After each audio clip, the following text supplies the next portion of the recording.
موسیٰ نے اللہ سے التجا کی کہ پروردگار میں اپنے اور اپنے بھائی کے سوا اور کسی پر اختیار نہیں رکھتا، سو تو ہم میں اور ان نافرمان لوگوں میں جدائی کر دے۔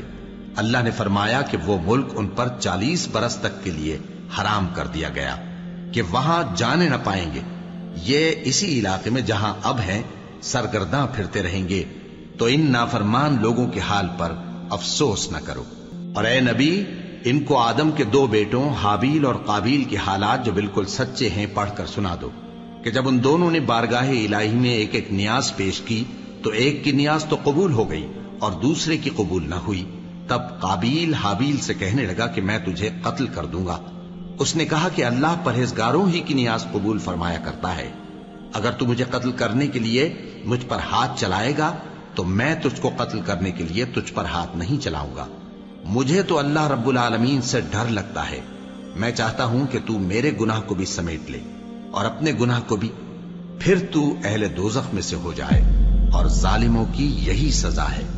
آخر اس کے یعنی قابیل کے نفس نے اس کو اپنے بھائی کے قتل ہی کی ترغیب دی تو اس نے اسے قتل کر دیا، پھر خسارہ پانے والوں میں ہو گیا۔ اب اللہ نے ایک کوا بھیجا جو زمین کریدنے لگا تاکہ اسے دکھائے کہ اپنے بھائی کی لاش کو کیسے چھپائے۔ کہنے لگا ہائے کمبختی، مجھ سے اتنا بھی نہ ہو سکا کہ اس کوے جیسا ہی ہوتا کہ اپنے بھائی کی لاش چھپا دیتا۔ پھر وہ پشیمان ہو گیا۔ اس قتل کی وجہ سے ہم نے بنی اسرائیل کے ذمے یہ بات لکھ دی کہ جو شخص کسی کو ناحق قتل کرے گا، یعنی بغیر اس کے کہ جان کا بدلہ لیا جائے یا ملک میں خرابی کرنے کی سزا دی جائے، تو اس نے گویا تمام انسانوں کو قتل کیا، اور جو ایک انسان کی جان بچا لے تو گویا اس نے سارے انسانوں کو زندگی دے دی۔ اور ان لوگوں کے پاس ہمارے پیغمبر روشن دلیلیں لا چکے، پھر اس کے بعد بھی ان میں بہت سے لوگ ملک میں زیادتیاں کرنے والے ہیں۔